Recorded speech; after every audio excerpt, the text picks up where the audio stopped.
Dear students, dear faculty, staff, and friends of the Hertie School, it is my great pleasure to welcome you all to the opening ceremony of the academic year. We're incredibly proud to welcome the largest incoming cohort ever to our University of Governance, 431 new students. And I also want to welcome back all students, faculty, and staff members who are returning from a well-deserved summer break. It is your dedication, creativity, and compassion for one another that makes the Hertie School such a special place to learn, work, and grow at. A warm welcome also goes out to all our friends and guests at the Hertie School who took the time out of their busy schedules to celebrate with us today.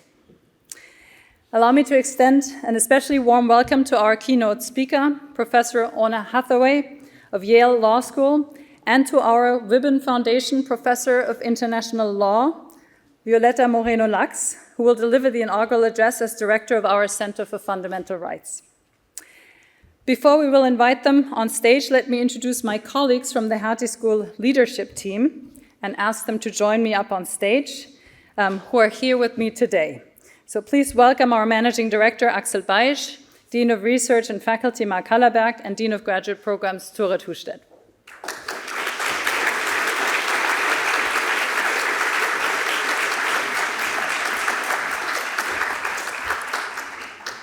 Our Dean of Executive Education, Andrea Römmele, unfortunately cannot be with us on stage today, but she sends her regards and best wishes for the start of this new academic year. Every year, this ceremony reminds us of our mission: understand today, shape tomorrow. At the Hertie School, that mission is more than a motto. It is a call to action for scholars, students, and practitioners alike. We are here not only to study the complexities of governance, but to prepare to lead in an uncertain world. It's hard to overstate how urgent that mission has become. Many of us have watched with great concern the challenges democratic institutions in many countries are facing, the fragility of guardrails we have taken for granted, and the increasing attacks on countervailing powers in democracies, such as courts or the media. In the last year, it has become clear that that universities are equally an important target for autocrats or those flirting with them. This should not come as a surprise, because free universities have essential functions in democratic systems. They empower and educate citizens, provide a method of exchange and inquiry that is respectful of differences and at the service of knowledge production, and they cultivate pluralistic communities. As a University of Governance, we feel strongly about this purpose. In order to equip you for decision-making in uncertain times, we want to provide you with a learning environment, challenge you and have you challenge us, and expose you to insights from academia and policy practice inside and outside of the classroom. The picture behind me shows last year's efforts to build bridges between Germany and the world, between practice and expertise, between visionaries and the next generation of decision makers. Such exchanges let us learn from one another and question deeply what we think we know. We hope you can do so within a community of people who share a passion for public affairs and seek to make the world a better place, but who hopefully disagree on most other things. The friction that comes out of your disagreement will be the fuel of your learning experience, powered by the diversity of backgrounds and the lived experiences that bring you to the Hertie School. This is the reason we are deeply committed to our international mission, to bridging the world and bringing the world to Berlin, to tying networks that enable all of us to learn from one another's experiences. Here in the heart of Europe, we've created partnerships with nearly 40 universities worldwide, offering exchange and dual degree opportunities for students and researchers. Through these international alliances, we promote the sharing of knowledge as a public good across borders and to come together with our international friends for fruitful exchanges and lasting connections. In a nutshell, we seek to offer you an education and insights based on intensive discussions and disagreement in a community of shared purpose that can grow thanks to the contribution of all of its members. This is our humble contribution to the future of good governance in an open society with healthy democratic institutions. Now let me pass the floor to our Dean of Research and Faculty, Mark Hallerberg, who will provide to you an overview of our research expertise. Thank you very much.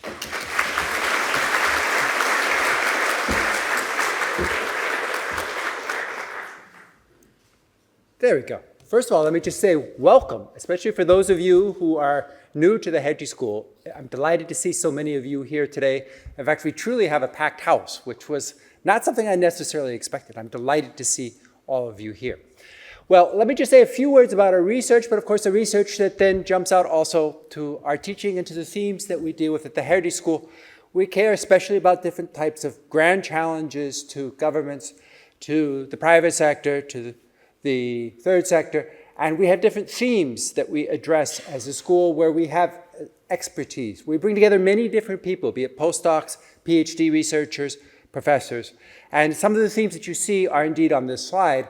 What you'll see at the top are themes where we have centers of excellence that work on certain topics, be they on digital governance, European governance, fundamental rights, international security, or sustainability. We also have a data science lab. You'll notice this is now equal up there because it does the same type of work, but it is indeed a lab instead of a center, but it's a place where we have a concentration of people working on these themes. But we do other things too, of course. I mean, democracy, as Cornelia just mentioned, is a really important theme for us. How does democracy function? How does it work? Economic policy. Germany in particular has got a lot of challenges in terms of economic policy, but so do other countries in the world. Governance and innovation, policy design and behavior. Some of our economists do some really interesting things, looking at nudging and behavioral economics, and of course, social policy and inequality. Now, who stands behind this? I should say, if I had more time, I'd have many more actors up here. We also, of course, have many really interesting adjunct professors and other sorts of people who interact and deal with the school. So this is just a subset of that group, but already you see 37 different faces that are on here that have offices here in this building downstairs and are people who you should come touch, talk to, not touch. Sorry, don't touch us. But talk with us, interact with us, have an opportunity to have different types of exchanges. There are too many here to identify anybody in particular, but the point is there are indeed human beings behind these sorts of themes that it is that I discussed. We have two that I would like to highlight in particular, and I'm going to embarrass you. So Violeta Moreno-Lax, who's sitting up here, is our Wübben Foundation Professor of International Law, Director of our Hertie School Center for Fundamental Rights, and indeed you're going to hear a lot more about her research and her plans in a few minutes. But despite that, you are new faculty members, so if it's okay, could you please stand?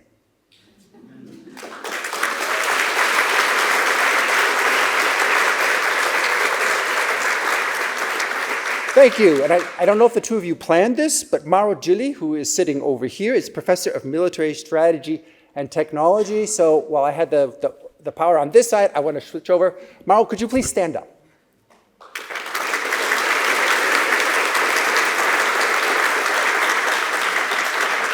So, delighted to have you both at the Hertie School. So I'm going to now turn over to our Dean of Programs, Tord Husted. Tord.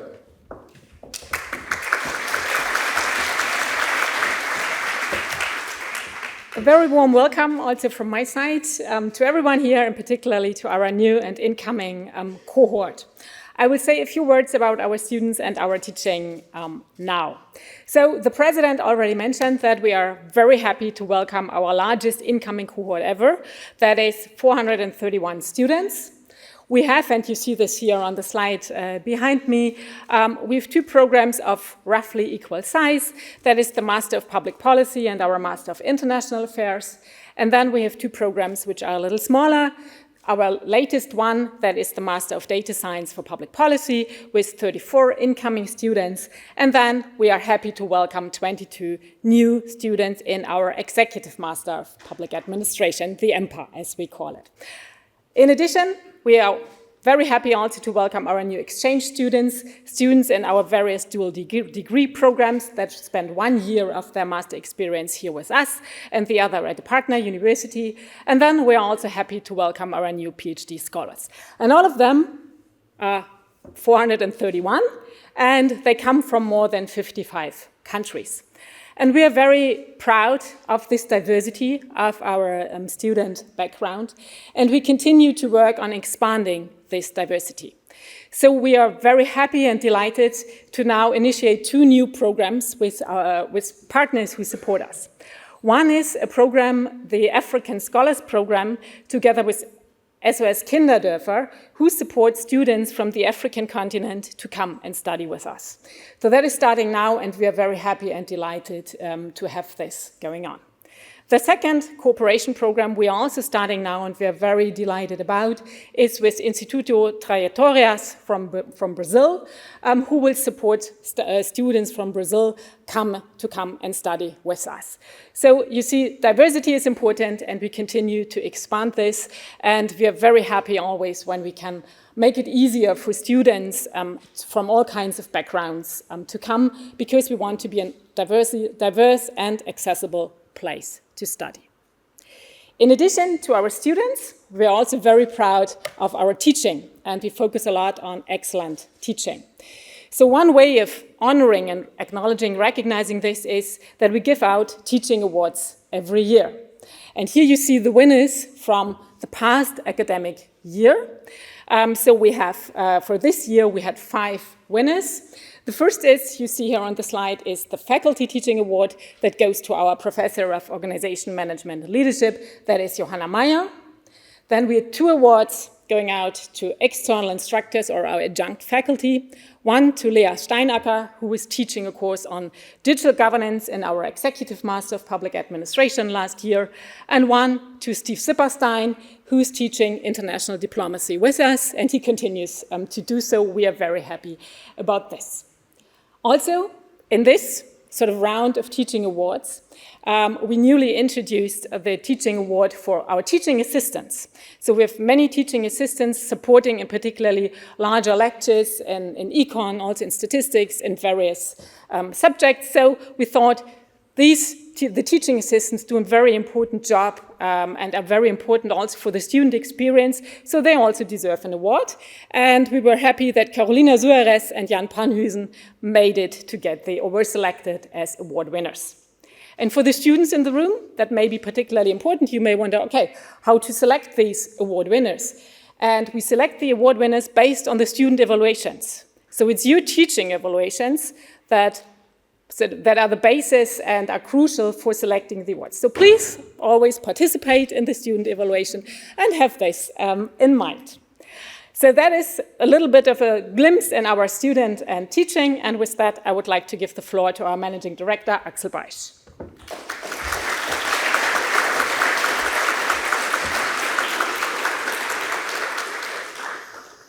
Thank you. Let's see, which one is it? This one it is. So, dear colleagues, but first and foremost, of course, dear students, very happy to see you all here. Such a packed house, fantastic. I'm going to talk about 2 things, which one might be not really obvious. Why would I talk about buildings? When we're in a building, roof is somehow, the windows are open, good air, so why would we talk about it? We can give you a clue. And the second thing is, we talk about you in some time in the future, means about our alumni, and which will be, of course, you. So, why do we talk about buildings? Because we're somehow on the move. You see this 2005, 2008, that was quite some time ago. So we moved to this building, Friedrichstraße 180. We expanded in 2022, but we still see Friedrichstraße 180, so we're still here, all fine. But in 2026, you continue to read Friedrichstraße 180, but you see a different building. And since 2026 is really around the corner, even it doesn't feel like it yet, but still September 25, but I think it is. And you will be affected by it, looking at the students, because especially the master students who will stay with us 2 years will not make it not going into that building. I don't think you'll be able to conclude your 2-year study in 1 year. If you would do that, you would miss it. But in the second half of 2026, maybe at the end of the second half, it's still a bit moving, but we'll make it. You'll be visiting that building. I hope I got the right, and it will look a bit like this. This was like 8 years ago. A lot of innovations took place. Some 100 million euro will build into that building, are still built into that building. We hopefully will see it finished next spring, and then we'll slowly take ownership of it, and you'll be the first one who will hopefully enjoy it as much as we have enjoyed it trying to set it up. First thing. Second thing is alumni. You probably know that slide from the orientation week, so I'm not going to stay too long with that. Alumni is super important to us. we open our alumni network, as you probably all know, to you from the very first day of study. Not every university does this. We do this on purpose. And we hope you take up this opportunity and chance and connect with our alumni as much as you can right now. And just to give us an idea, to give you an idea of where our alumni, and those are the chapters. Now, that's not all the alumni. The alumni, it is just seen about 3,000, or you haven't seen it, 3,300, plus the summer cohort, it's about 3,600. But we have some more chapters and organizations, regions where we meet. Those are there, and there you see the Pan-African Alumni Network. That's the virtual network. All the others are more or less really physical.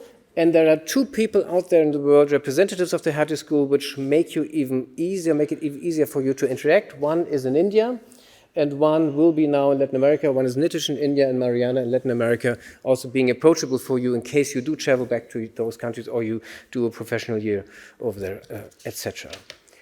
If you think about where you might go to after your studies, or even within your professional year, after the first year of studies, as you know, those are the 3 sectors.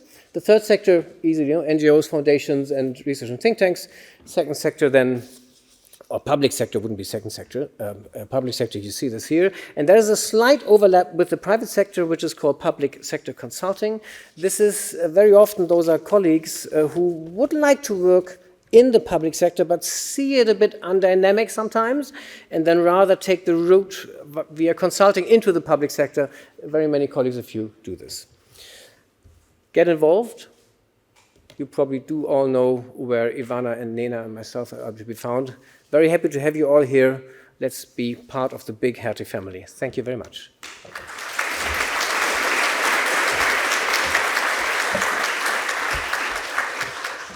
Thank you, Axel. As we transition into the substantive part of our ceremony, let me just stop and thank those who make today's event possible. First and foremost, Benjamin Stappenbeck and Tuha Dang in the back of the room, together with the communications team who always make big events like this seem very effortless. Thank you very much also to all the teams who have worked so hard in the last 2 weeks and before to make our new students feel welcome. Our opening ceremony has a thematic focus today, the state of international law in the 21st century. I cannot think of a more urgent and timely topic. Even if you're not a legal scholar, it has probably struck you that something about our global legal order is under strain. Just like the rule of law within countries, international law provides one of the most powerful frameworks we have for cooperation and accountability. But can it hold during a time where might makes right and where the concerns for fundamental rights are sidelined in the power struggle between strongmen? We're honored to have such a group of scholars to lead us through these issues. And to present our keynote speakers, I am delighted to first introduce you to Professor Pierre Thielbörger, who will guide us through today's discussion. Pierre is Professor of German Public Law and International Law with a focus on international law of peace and armed conflict at the Ruhr University Bochum. He is also Executive Director of the Institute for the International Law of Peace and Armed Conflict in Bochum. He holds degrees in law, journalism, and public policy from the universities of Hamburg and Harvard, as well as a PhD in international law from the European University Institute in Florence. Finally, he is also chairman of the General Assembly of the Europe-wide Network on Humanitarian Action, as well as the co-convener of the Interest Group on Human Rights at the European Society of International Law. At the Hertie School, we've been fortunate to have Pierre teach one of our core courses, Law and Governance, for over a decade. Together with Mark Dawson, he's also the reason for the great successes of the Hertie School's Jessup Moot Court teams at the national and international level year after year. So please join me in welcoming Pierre Thielbörger to the stage. Thank you.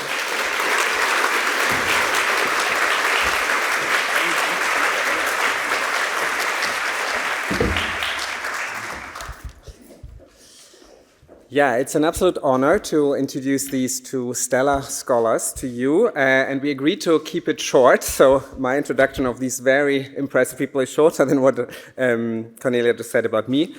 Oona Hathaway is a professor of international law and political science at Yale University. She is also there the director of the Center for Global and Legal Challenges. Oona focuses on the future of the global legal order, as you can see fit for today. the accountability of warfare, which we'll talk about today, reforming the United Nations, international humanitarian law, and also foreign politics, foreign affairs law, in particular in the case of the United States of America. She was recently named President-elect of the American Society of International Law, which is a great honor, of course. She's author of about, I don't know how many monographs and almost 50 peer-reviewed articles. I will focus on two that I think are maybe particularly relevant for us today.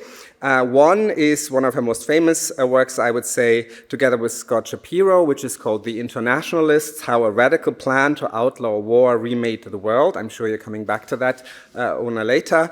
And I would also like to highlight a very recent piece that she wrote, Cornelia was already alluding to it, Might Unmakes Right, the Catastrophic Collapse of Norms Against the Use of Force, which is kind of similar to the topic we have today, which she also wrote together with Scott. Currently, and that's why we have the luck to have her here in Berlin, she is a fellow at the American Academy here in Berlin, where she's working on her new book, War Unbound, which deals with a crisis of international humanitarian law. So welcome very much. And I will also introduce the second speaker, if I'm correct, so I don't have to go up here again. The second speaker has already been introduced, which is Violeta Moreno-Lax. She has recently been appointed as the Wübben, inaugural Wübben Foundation Professor for International Law, and she is, of course, the director of the Center for Fundamental Rights, as was already mentioned. She will be working in this new capacity on her new research project, which deals with value conflicts in international law, called Collisions. Before Violeta joined the Hertie School, she held a research professorship in Spain at the University of Barcelona. She's also a full professor at Queen Mary University in London, where she founded a center that deals with migration issues. She is also a visiting professor at the College of Europe in Brussels. And maybe interesting for many students, she is also very active in strategic litigation, where she founded a collective also in the field of migration law. Her expertise is not only in international law, but also in European law, in particular at the intersection of border controls, migration, and security. And that might be best exemplified by her monograph, which is called Accessing Asylum Europe, Extraterritorial Border Controls and Refugee Rights in EU Law. Please give a big round of applause for our first speaker, which is Oona Hathaway.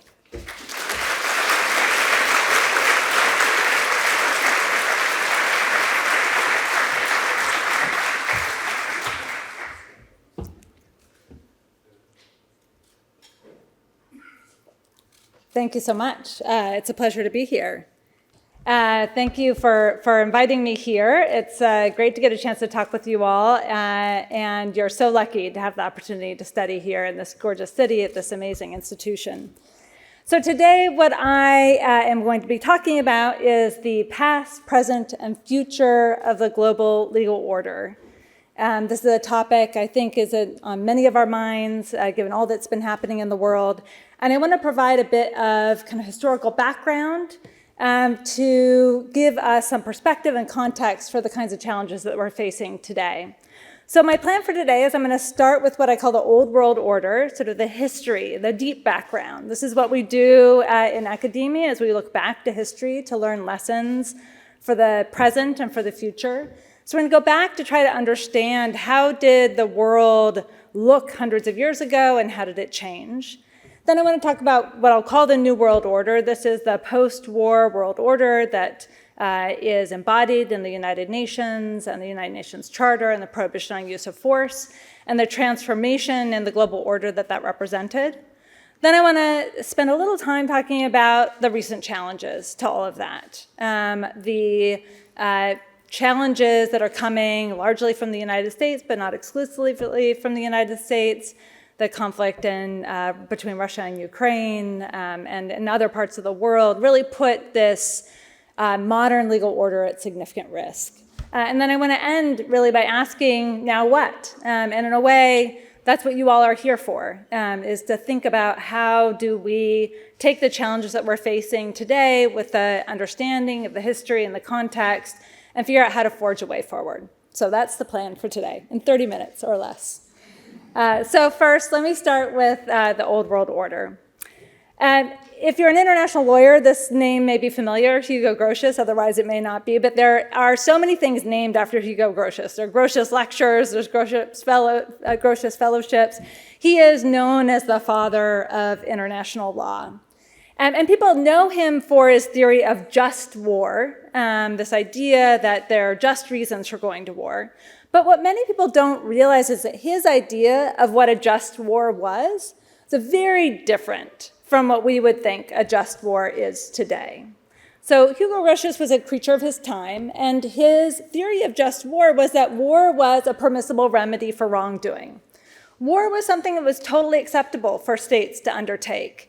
And it was, in fact, the main way in which they resolved their disputes with one another. If a state engaged in some kind of wrong against you and you're another state, it's perfectly legitimate and lawful. In fact, it was international law that permitted you to go to war to remedy that wrong. And so he wrote, war is just for the very reason that tends towards the attainment of rights. It was a mechanism for making right.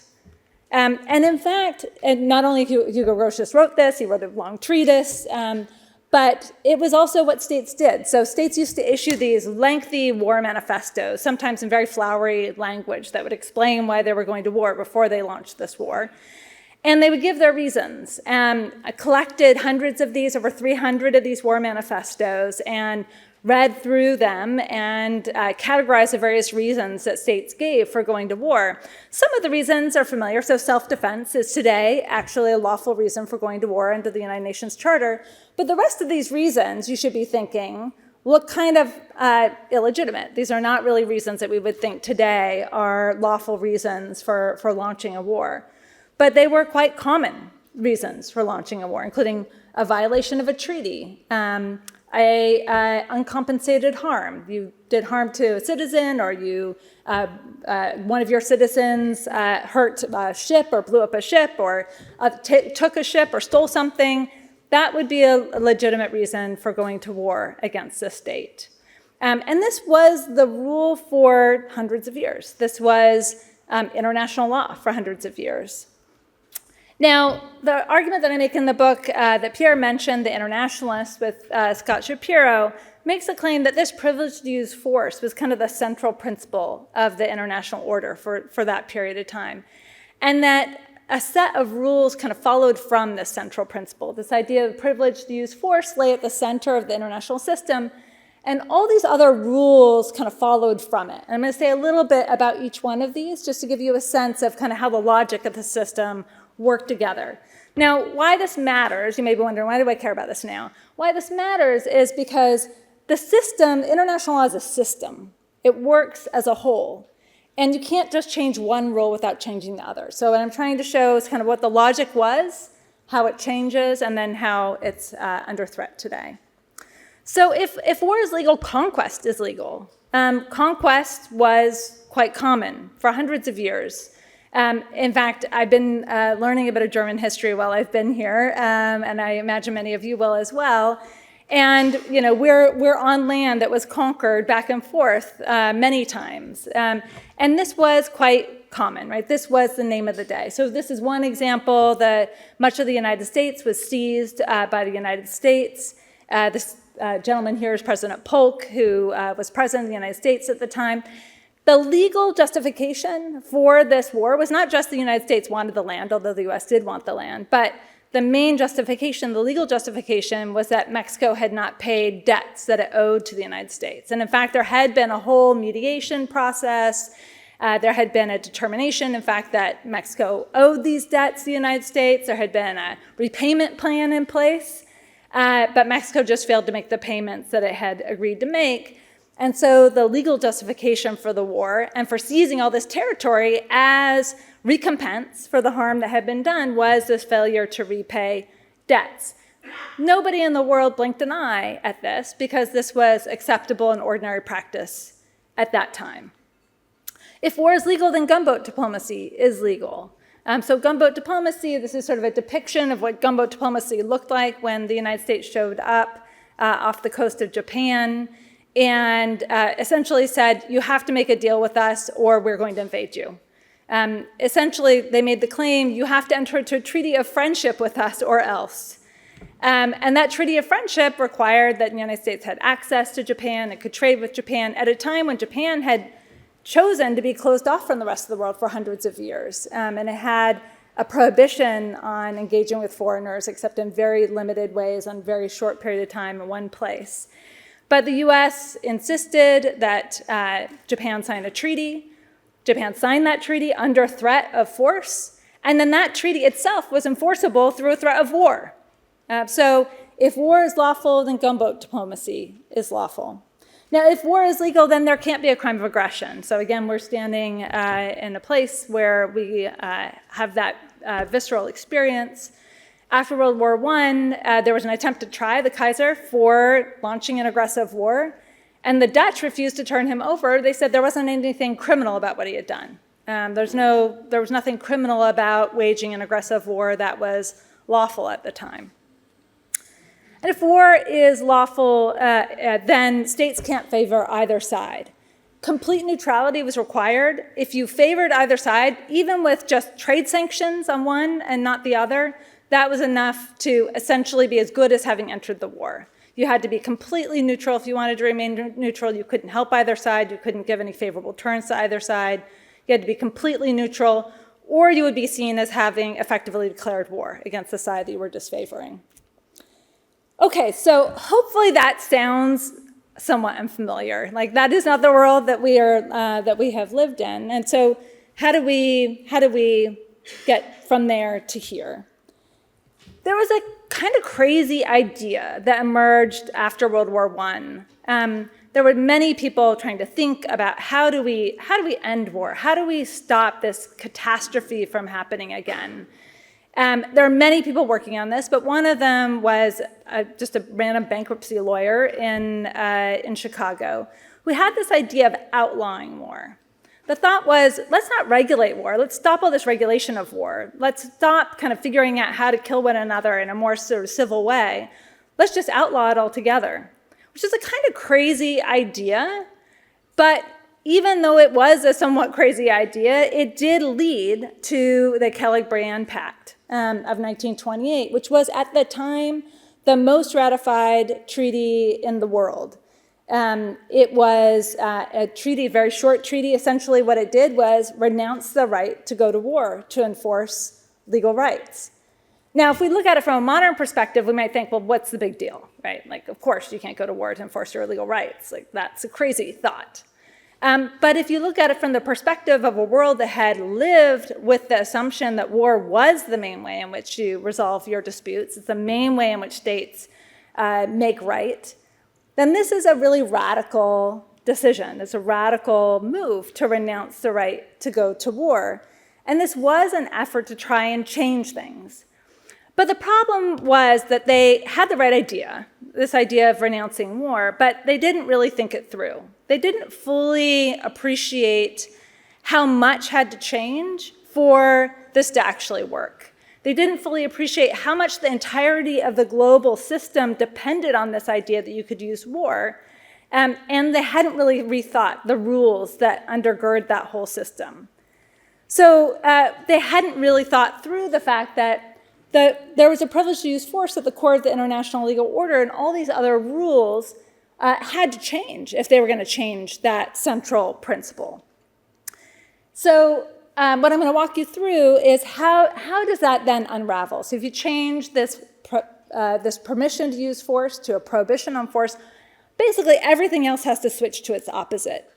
And they hadn't fully appreciated that that was going to be the case, and this took about 20 years to kind of work it all out, to figure out what these new rules were going to be in order to put in place a system that could be stable. So shortly after the Kellogg-Briand Pact is signed in Paris at this very elaborate signing ceremony, Japan was in fact present at that ceremony, one of 15 nations invited to be there in person. Japan invaded Manchuria. It had sort of cooked up a justification. There were some low-level troops that set a charge on their own railway as a way that they then blamed on Chinese brigands, and then they claimed that because these Chinese brigands had sabotaged the railway, they had to basically take over all of Manchuria. That was the justification. The rest of the world, though, was flummoxed about how to respond, didn't really know what to do, because both China and Japan had ratified the Kelly-Briand Pact. They had agreed to renounce the right to war. But the Kelly-Briand Pact didn't say anything about what happens if somebody breaks this, if anybody breaks the rules. Right? And remember that up to then, the main way in which you enforce treaty obligations is with war. So you have a treaty that prohibits the use of war to enforce international law or to enforce legal rights. How do you enforce that if not with war? What is the mechanism that you're supposed to use to enforce these legal rights? They hadn't really thought that through, and so when they faced this violation, the world was kind of paralyzed, didn't really know how to respond. Eventually, they cooked up an answer. They came up with a beginning of an answer. It wasn't a perfect answer, it wasn't a complete answer, but it was a start of an answer. And this is represented in a telegram that Henry Stimson sent to Japan and to China, that then the League of Nations quickly agreed to, which is, we're not going to recognize that you've taken Manchuria. We know you occupy it. We know Japan, that you've occupied Chinese Manchuria, but we're not going to recognize this as part of Japan. We're not going to recognize the puppet government you've set up. We're not going to recognize the conquest. This is sometimes known as the doctrine of non-recognition. If you've studied this, you might recognize that. It was, again, from a modern perspective, this doesn't seem like a big deal. But at the moment, it was a massive shift, because we had lived in a world where conquest was common, where conquest was the rule of the day, where land changed hands left and right. And this was a moment where the world says, no, we're not going to recognize that you have a legal right to this territory. So where there was a right of conquest, they begin to build this idea that there's no longer a right of conquest. That same note also said we're not going to recognize a treaty or agreement brought about by means contrary to the Pact of Paris, which is another name for the Kelly-Briand Pact. And so they're saying, even if you can get China to sign a treaty saying you get Manchuria, we're not going to recognize that, because we know that that is coerced. We know that force is being used to get them to sign that agreement, and that's inconsistent with these basic obligations that we've agreed to, which is we're going to announce a recourse to war as a tool of national policy. So where gunboat diplomacy used to be perfectly legal, now gunboat diplomacy is no longer going to be recognized, and that later gets affirmed in the Vienna Convention on Law of Treaties. Similarly, with neutrality, as the Second World War is happening, one of the big questions the US faces is whether it can do this Lend-Lease program that it had in mind. So the Lend-Lease program, you may have heard, is this program by which the United States essentially provided to the Allies lots of weaponry that it was not offering to Germany and its allies. There was a lot of questions within the US government about whether this violated the law of neutrality, because up to then, the law of neutrality prohibited that kind of favoritism of one side or the other, and favoring one side in that way was just as good as declaring war, whereas the American public didn't want to be joining the war and didn't want to be acting in a way that was going to be effectively bringing the US into war. And Attorney General Robert Jackson, who later becomes a prosecutor at Nuremberg, wrote that the Treaty for Renunciation of War, yet another name for the Kelly-Briand Pact, by altering fundamentally the place of war in international law, has effected a parallel change in the law and status of neutrality. So recognizing that this piece, too, of the puzzle has completely shifted, so that we can now favor the side that has been unlawfully subject to illegal aggression. So where neutrality used to require impartiality, neutrality now permitted partiality. You could favor one side and not the other. And then last but not least, the crime of aggression. This is, I'm sure, a familiar picture of the Nazis in the dock. The first count of the Nuremberg indictment cites that the invasions had been specifically planned in advance in violation of the terms of the Kelly-Briand Pact. This was important because the question came up in the course of the war. Wait a minute, we couldn't try the Kaiser after World War I. Why? What's changed? Why is this now lawful to hold them to account for the crime of aggression when we couldn't do it last time? And the answer that lawyers and policymakers came up with was actually something really important has happened. We've renounced the right to war. Germany had signed the Kelly-Brand Pact, has had all the states that were party to the war, and so they had agreed that they didn't have lawful recourse to war to enforce their legal rights, and therefore that they could be held criminally accountable for violating that obligation. So where there used to be a license to kill, no crime of aggression was possible. Now aggression can be a crime. Now you may be wondering, okay, that's Kelly-Brand Pact, we don't really talk about that much anymore today, and you would be right about that for good reason, because in many ways it's sort of seen as a laughingstock of international law. But I think people misunderstand the role that the Kelly-Brand Pact played, because what it did is it set in motion this transformation that I've just described. And without it, it's very hard to understand the UN Charter. Because the UN Charter takes that basic idea, this idea that there's a prohibition on force, and it puts it at the core of a much broader organization. So Article 2.4 of the UN Charter prohibits the use of force by states.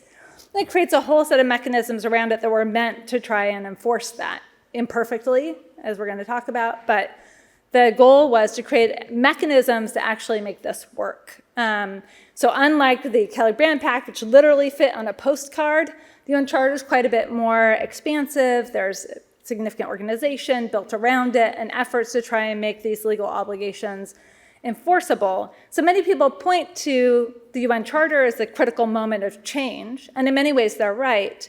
But if you don't understand that deep history, you don't understand why this was such an important change and why this then becomes this core principle of the modern international order. Now, the system has obviously not been perfect. I mean, we can point to many cases where the rules have been violated, and I'm happy to talk about them here. But on the whole, this transformation has given us a much more peaceful and prosperous world.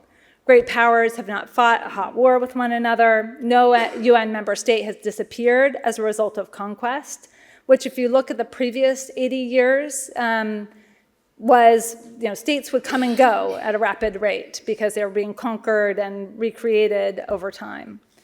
Conquest, which was once very common, is now rare. It's not that it never happens, but it's quite a bit more rare. But that may all be about to change. So are we in the midst of yet another transformation? Are we in the midst of a moment of transition back to something closer to the old world order? Are these rules that have undergirded a much more peaceful world for the last 80 years about to change? I mean, we can see lots of signs that things are eroding and under threat. Russia's war of aggression in Ukraine, the first case where we may see successful conquest of territory in Europe since World War II. And this is far from the only violation of the UN Charter, but this invasion is arguably the most significant challenge to the UN Charter regime. Now, it's important to note that in law, it's not just the violation that matters, but it's the response. How does the world respond? There are some signs of hope here. Shortly after the invasion, General Assembly, after the Security Council Russia vetoed a Security Council resolution to condemn the war. It was referred to the General Assembly, and the General Assembly voted again and again and again to condemn the invasion and call it a violation of the UN Charter. States have stepped up with significant assistance, EU chief among them, providing significant assistance to Ukraine, money, weapons, other kinds of assistance. And of course, there's been a massive sanctions regime on the other side. So on the one hand, providing assistance, on the other hand, sanctioning Russia for its violations. The International Criminal Court has indicted President Putin and several other Russian officials for their unlawful war, for the conduct of war, for war crimes and crimes against humanity. Happy to talk about why they can't address the crime of aggression, which is one of the 4 crimes in the International Criminal Court, but the way in which the jurisdiction works doesn't allow him to bring those charges, although some of you may know that Europe is setting up its own independent tribunal to try the crime of aggression in Ukraine, so we may actually see some movement on that within Europe. Now, Russia is not the only one to have challenged the prohibition on conquest. China's seized disputed rocks, islands, and reefs in the South China Sea and built military bases on them in violation of an international arbitral decision that told them they can't do that. And the current US administration has now threatened actions that would violate the core principles in the modern legal order, and in many ways is the most significant challenge we face yet. President Trump has said he's serious about wanting Canada to become the 51st US state. He's threatened to use force to annex Greenland. He has reiterated threats to take the Panama Canal, or something very powerful will happen. I don't know what that's going to be. He said the US will own Gaza. Again, he's not been clear about what he means by that, but seems to suggest some US role in seizing territory from Palestine. And he's engaged in unlawful strikes. So the rest of it is kind of rhetoric, but he's actually done things. I mean, he's engaged in unlawful strikes. Of course, the strike on the Venezuelan boat recently is also an unlawful strike, an unlawful use of force. And he's done this without any real pushback, and that's extraordinarily dangerous. So now what? There's a lot we still don't know. So this is still early days, I will say. We don't know exactly what comes next. Will Trump, in fact, withdraw support from Ukraine? And if it does, will Europe be able to step up to support Ukraine enough that it's able to survive? Will Trump actually use force against any of the countries that he's threatened to use force against? Will he repeat his actions against Iran? Will he expand this strike on the Venezuelan boat to strikes on drug cartels in Venezuela and in Mexico, which is a very real possibility, unfortunately? Will he use the threats of force to gain concessions through a kind of renewed version of gunboat diplomacy? We've seen hints of that. Panama, after the threats around the Panama Canal, accepted a number of non-Panamanian deportees from the United States. You may have seen the pictures of people locked up in a hotel. That was probably an agreement that Panama entered into, in part to avoid, to kind of placate the Trump administration, but it looks a lot like gunboat diplomacy to me. And if these things happen, how are other states going to respond to the United States? How are they going to respond to a hegemonic power with nuclear weapons and a seat on the P5 that's prepared, that's historically supported the international legal order, that now seems to be prepared to throw it out the window and to undermine it? What are states going to do? How are they going to respond? And will Russia, China, Iran follow our example? Will they engage in more aggressive uses of force around the world? Will Russia expand its efforts? Will China seek to take Taiwan?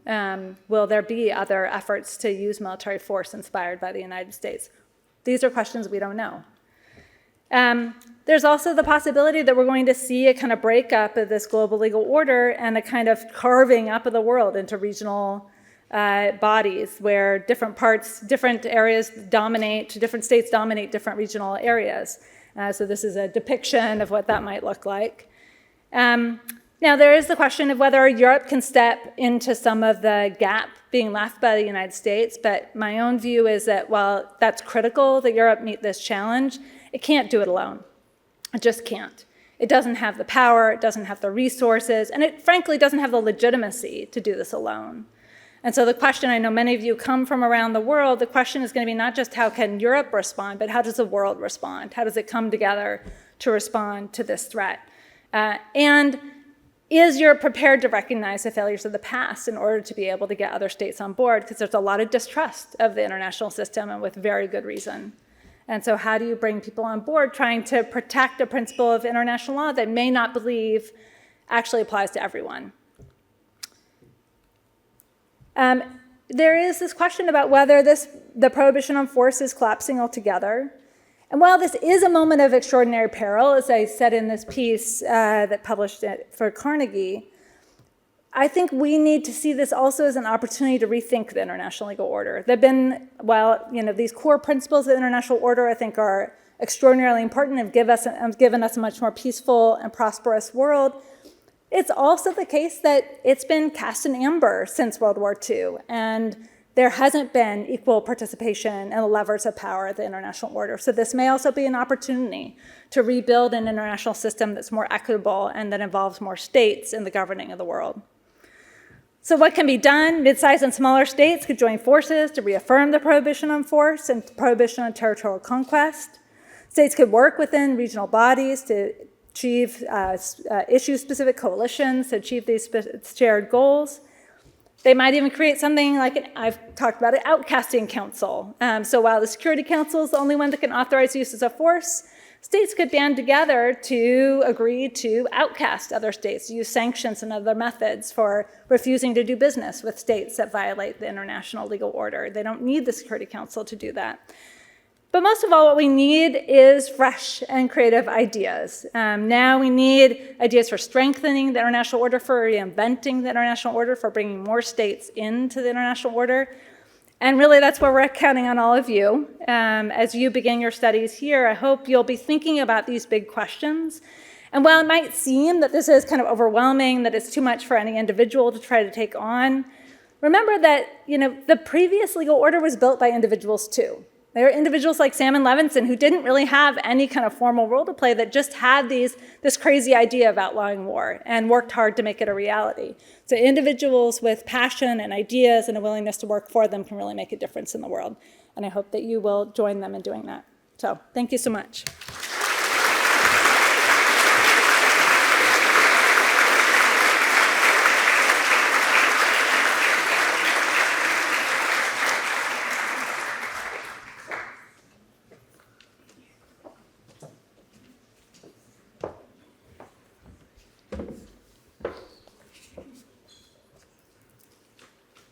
Hello, everyone. I'm waiting for my slides.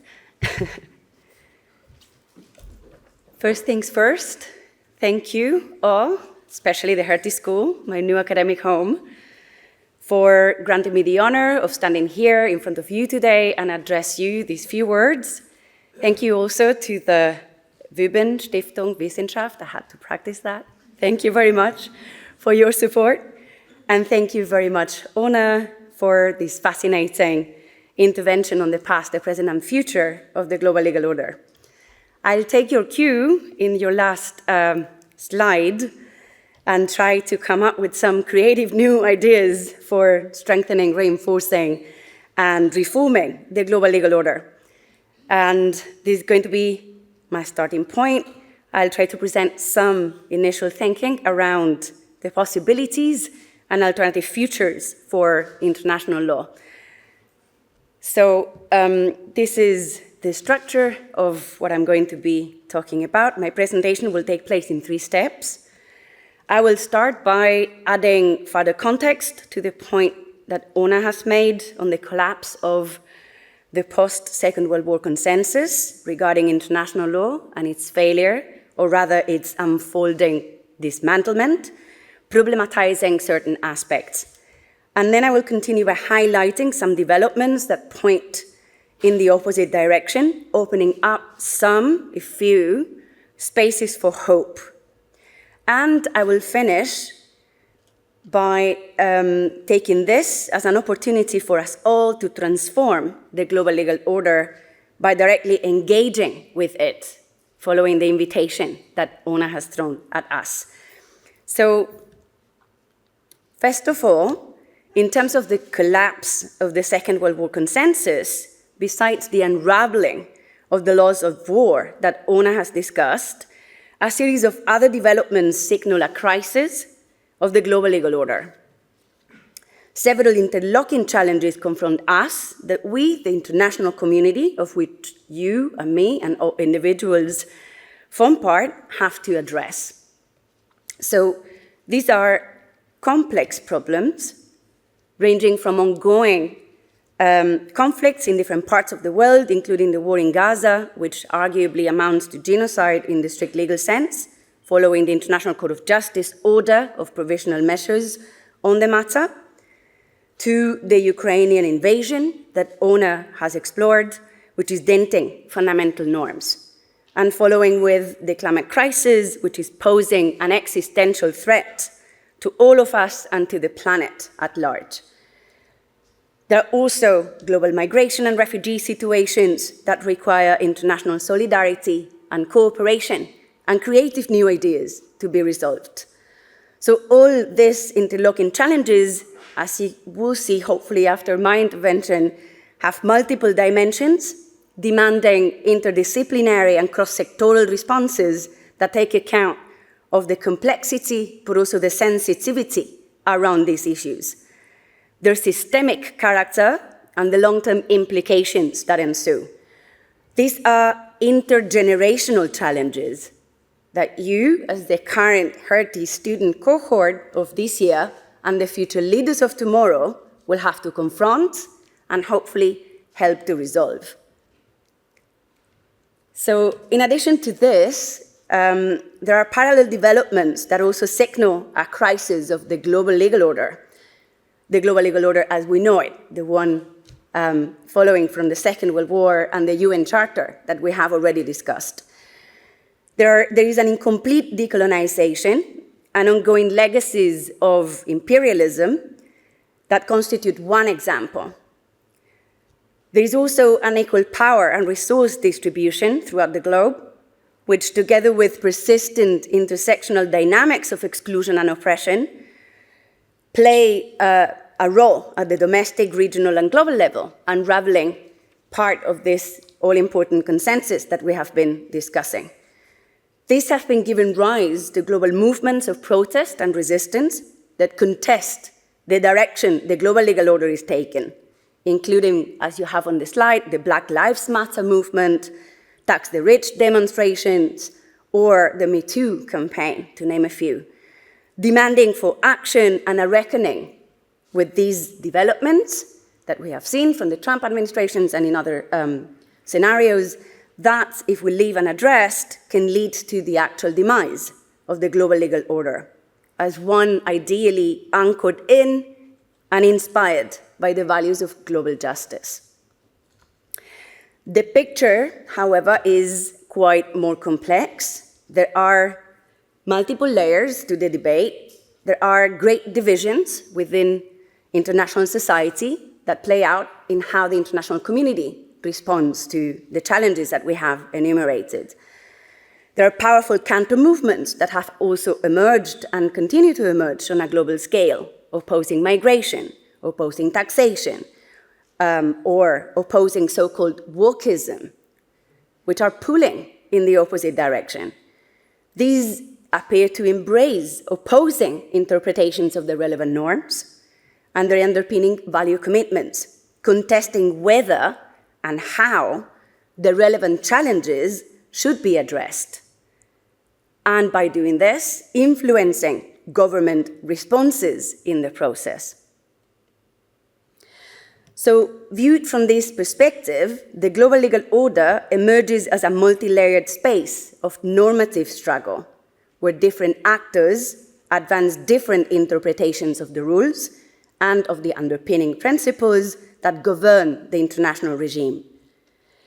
And the fact that different value claims pull the system in different directions destabilizes the foundations of the global legal order as a whole. However, amidst this volatility, there are some important signs of institutional resilience, normative progress, and value robustness that should not be dismissed, and that mark an alternative pathway to the collapse and the demise of the post-Second World War consensus. And I have listed a few signs on the slides. International courts are among the most important actors in global governance, at least from a legal perspective, and I am a lawyer after all. Their decisions are considered to carry authoritative weight. And they have currently issued a series of historic rulings, as they have been referred to in the media and in commentary. These rulings reinforce the foundations of the global legal order and its commitment to the basic principles of multilateralism, including peace, democracy, human rights, and the rule of law. The first example is provided by the order to adopt provisional measures to prevent genocide that was handed down in March and revised in May 2024 in the case against Israel launched by South Africa in December 2023, which has changed the terms of the debate. in the international sphere and has led to some, if symbolic, moves to, for instance, recognize the state of Palestine by governments the world over, including Norway, Spain, or Ireland. The second example, also from the International Court of Justice, is the advisory opinion on climate change of July this year, defining the responsibilities of states to adopt policies and actions mitigating the effects of carbon emissions and other environmentally harmful activities. And the document builds on an earlier advisory opinion coming from a different part of the world, issued by the Inter-American Court of Human Rights, which sought to establish the scope of obligations of states to protect human rights in the context of the climate emergency. And taken together, these two decisions constitute a historic milestone. This constitutes the first attempt and the first step in the determination of the legal duties, not only moral or ethical, but legally enforceable duties that states have vis-à-vis all of us and the planet to ensure environmentally livable conditions in the present and for generations to come. And the final example that I wanted to draw attention to comes from the European Court of Human Rights, which delivered an unanimous ruling also in July. It's been a very prolific month, holding Russia accountable for the widespread and flagrant abuses of human rights, and these are the words of the court, arising from the conflict in Ukraine, not only since the start of the invasion, but crucially, beginning with the annexation of Crimea back in 2014, so going really at the heart of the prohibition on the right to conquest that Oona was explaining earlier. So the ruling, it's important for its content, but it's also important in a performative sense. It carries the extra weight of having been delivered by the Grand Chamber, and it has also the extra authority of having been adopted by unanimity. So these developments, to my mind, create the space for the kind of creative new thinking and the innovative ideas that are needed to strengthen, adapt, and transform the global legal order in the direction that we would wish it took. And I'll be trying to contribute to these efforts from my new position as Wübben Foundation professor and as the new director of the Center for Fundamental Rights here at the Hertie School. And I have a few slides sort of advertising what I'm going to be doing. Bear with me, please. So the first thing that I'll attempt to do to address these developments is to embark on a project that I find very exciting, on which I'm going to be working for the next 5 years, thanks to the generous support of the foundation, the Wübben Foundation, and that will address what I have called the deep value conflicts that affect international law, looking at this from a legal, a political, and an ethical perspective, taken together and in concert. Clashes of values or collisions of values, as the acronym ended up becoming for the project, influence political discourse and can determine the outcome of elections worldwide and are seen to reshape legal and political systems the world over. So they are particularly important for what occupies us today, and they are particularly so in salient, politicized and polarizing areas like war and security that we have discussed, climate change, and migration, which are, as we have seen, the main interlocking challenges confronting the international community today. So this is why the project will investigate the complex dynamics between competing values in these areas and observe how they play out in international law and what the impact might be in the future shaping of the global legal order. And this will serve for us to understand which values count, which values matter and why, which role do values play in different arenas, and how clashes between them can and should be addressed, thereby contributing to building a more responsive and a more resilient international legal system. And the project will be fully embedded within the Center for Fundamental Rights of the Hertie School, which during my mandate will continue to be committed to fostering an innovative, transformative, and impactful interdisciplinary research, teaching, and outreach culture, together and in collaboration with the outstanding colleagues affiliated to the center and faculty at large, and colleagues generally. You're also invited, you will see.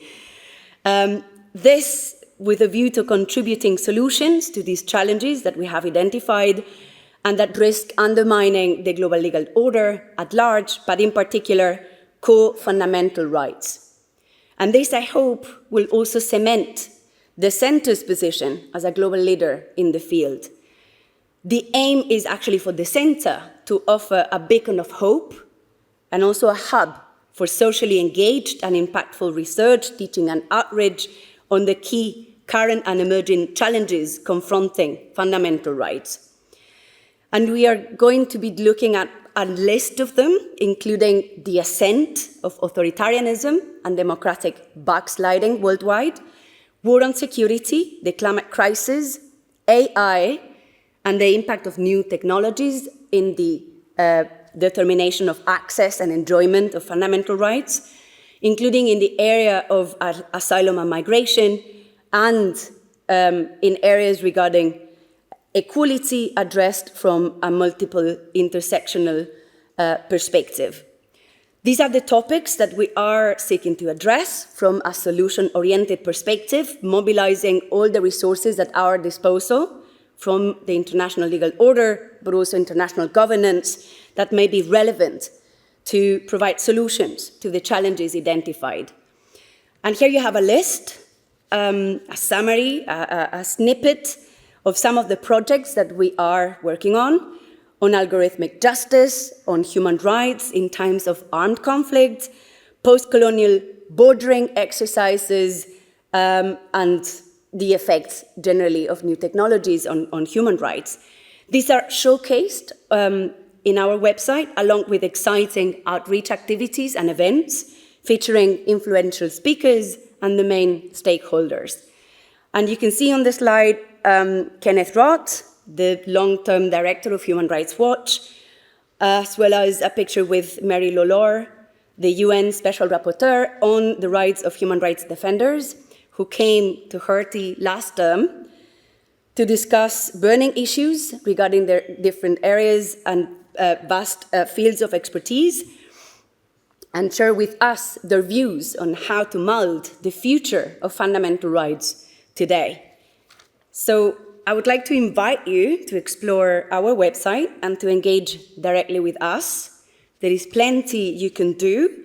For our new cohort of Hertie students here today, come and join us next week to our Meet the Center event and get to know our team of researchers and the current members of the Student Advisory Board that actually you can also join if you wish. We have an open call for candidatures that is running until the 25th of September, so do have a think about this. There are otherwise plenty of opportunities to more directly, more indirectly, more formally, more informally engage with us. Opportunities for you to get involved, to get active, and to engage in the task of changing things. Let me say just a closing word of thanks, but before that, let the start of this academic year be the start of your career as a new actor, new player in the international arena. And remember that the future of the global legal order is actually in your hands. Thank you very much.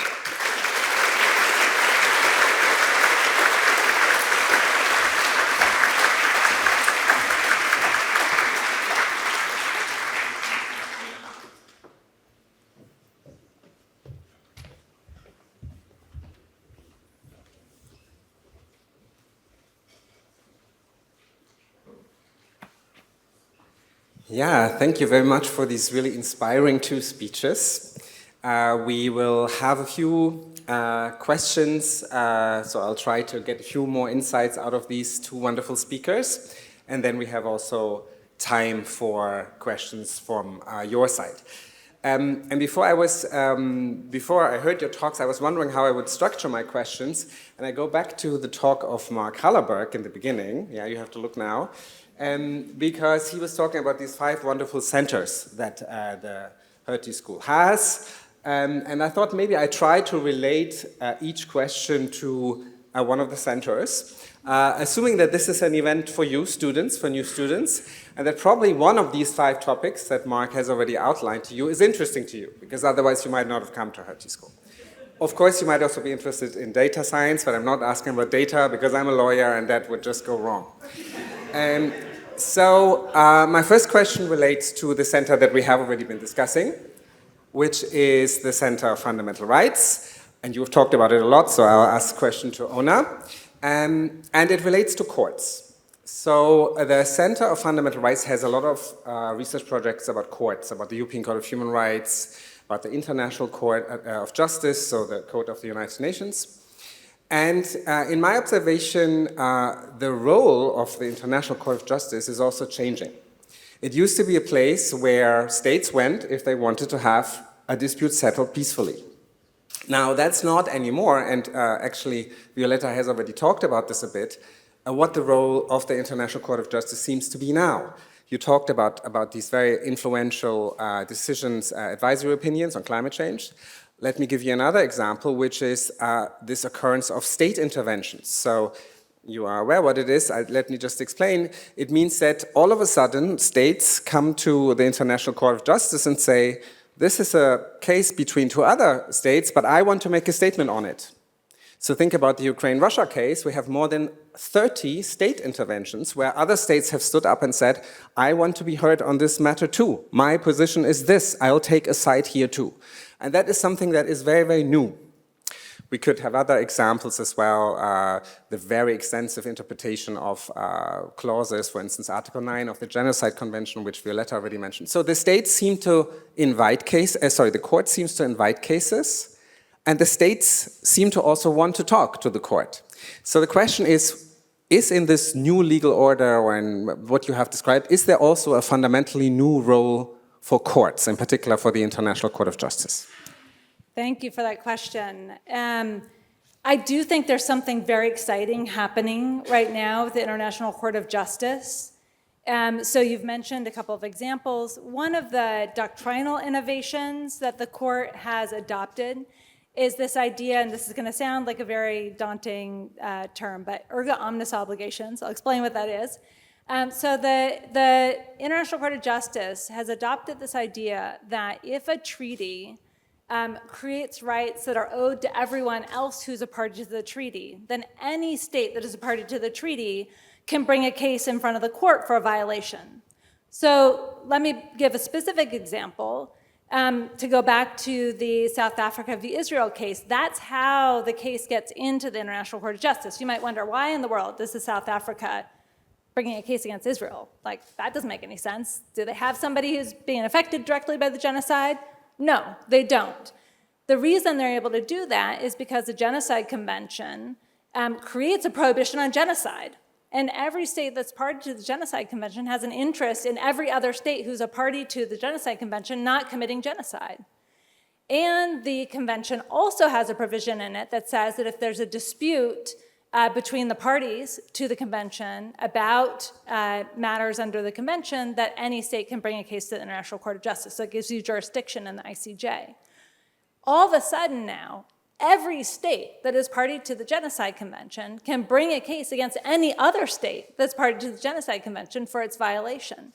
And this has been through a series of cases that the court has adopted that has opened up this doctrinal window. It creates a huge new potential role for the International Court of Justice in human rights in particular, because this is true of the Genocide Convention, it's true of the Torture Convention, there may be some others as well. And it takes a case where it used to be the case that no one really had the power to enforce the law. Now everyone has the power to enforce the law. And that's very exciting on the one hand. I will say that there is, and the court has also done a lot more advisory opinions, partially because the General Assembly has been asking for them, and that's been an important innovation as well. Now, here's the question that we're going to face, and we don't yet know where this is going to go, which is what happens when the court makes these decisions? Is anybody going to listen? The International Court of Justice has a very high compliance rate, and this is where the data scientists could come in, because actually there has been data science on this and analysis of compliance rates by quantitative scholars, which find that the rate of compliance with ICJ decisions is in somewhere in the 80 to 95% rate, depending on how you measure it. So very high, given that the fact that ICJ doesn't have any ability to enforce its decisions. The only formal enforcement mechanism is referral to the Security Council, which has never been used. The question is, what happens when these decisions come down? Are the states going to abide by them? And if they don't, then what? And the ICJ here, again, has also done something important in some of these cases where it has said, look, every state has an obligation to comply with our decisions. And you have an obligation in the Genocide Convention not only to not commit genocide, but also not to assist in the commission of a genocide. And so the court is moving towards, and has in fact specifically said in a few cases, states have an obligation not to be complicit in these violations. And how far they're willing to go is not so clear. So anyway, I think it's both exciting, and I think for the court, it's going to be a challenging moment. It's going to be challenging to see how far it's willing to push, and it's having to balance its political capital and its ability to actual marshal states to comply with its obligations against its intuition or its impulse to want to reach these cases. And I think, we're going to see how that plays out, and I think it's exciting, but I think it's one of the reasons you saw, for instance, this last thing I'll say, the pullback of the court when it came to Russia-Ukraine. So in Russia-Ukraine, initially in the provisional measures decision, it said, Russia, this is their claim that Ukraine had been committing genocide, and that was the reason for the invasion. That's illegitimate. There's no basis to think that that's true, and Russia, you have to stop the invasion. They ordered that. Russia, of course, completely ignored it. And then when it came to later developments in the case, the court said, okay, we're not actually going to take on the question of whether Russia has to stop the invasion. We're going to take on something much narrower, which is, did Ukraine actually commit genocide? And I think that was a protection of their political capital. So you're seeing them trying to manage this in real time, and how exactly that's going to kind of play out in the end, I think we don't know, but I think they're having to really think carefully about this. And this is just a general lesson maybe about the relationship between law and power. Is that law is critical in shaping and harnessing and giving voice to and empowering power. But law also constrains power, but it's a constant conversation.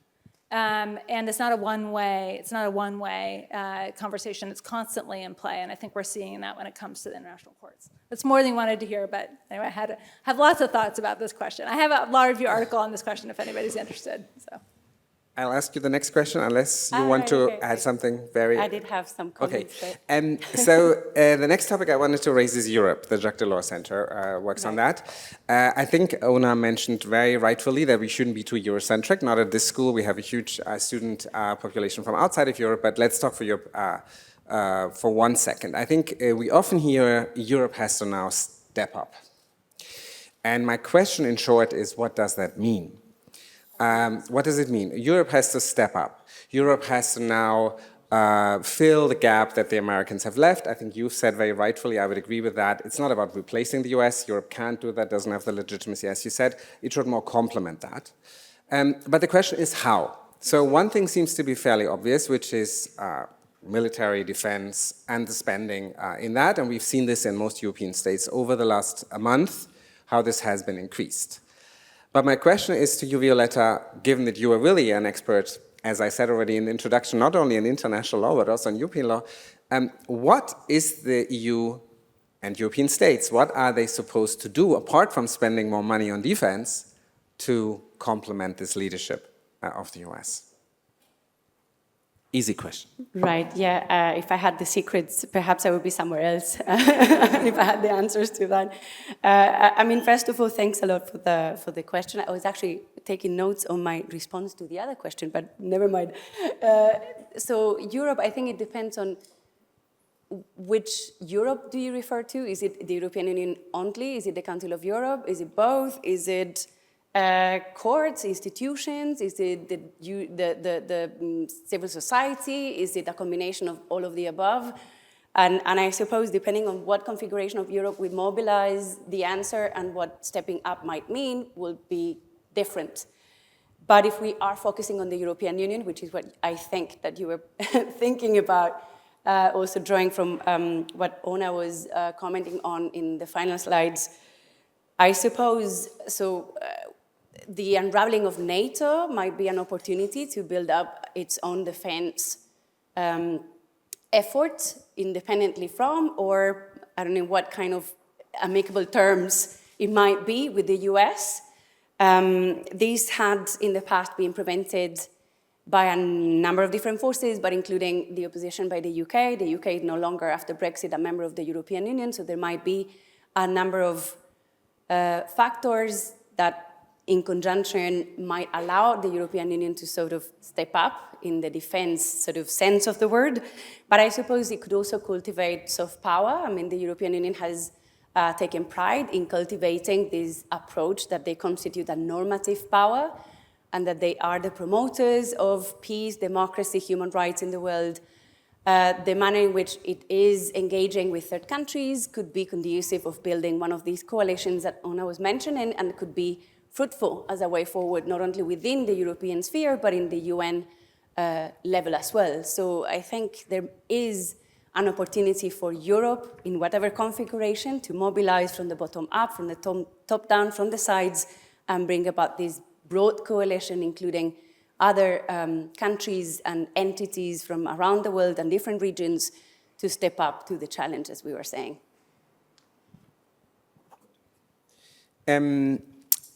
Well, let's talk about security then, because we've started to talk about it. You've mentioned Levinson in your talk already. So we've talked a lot what international lawyers call jus ad bellum, or jus contra bellum, we should say. So the law not to go to war. But of course, and that relates a bit to the security center, I guess, so conflicts still happen, armed conflicts still happen. And we need some rules then as well. And these rules are international humanitarian law. So we need rules. If a war is still fought, even against the rule that it shouldn't be, what rules apply? And my question is, do we not see a crisis in this body of law as well? And I might give two examples for that, what I mean. So we used to have certain rules that were really universally accepted. Universally accepted. Think about anti-personal mine ban convention. Think about cluster munition convention. And we have European states, Finland, Baltic states, who have now announced or have already done, have left these conventions. They have said, we are not accepting anymore that these means of evil, awful warfare should not be used anymore. So the consensus that we had in international humanitarian law, the bare minimum of humanity that has to be upheld in armed conflict, seems all to be also be crumbling. And my question is, how do you see these two? Do you think they are just this, two sides of the same coin? How are they related? Are you maybe even more worried about the latter? How do you see these in relation? Yeah, I mean, I think they're very much interrelated, right? So why is it that these countries are pulling out of the anti-landmine treaty? It's because they think that landmines are going to be necessary to defend themselves against Russia.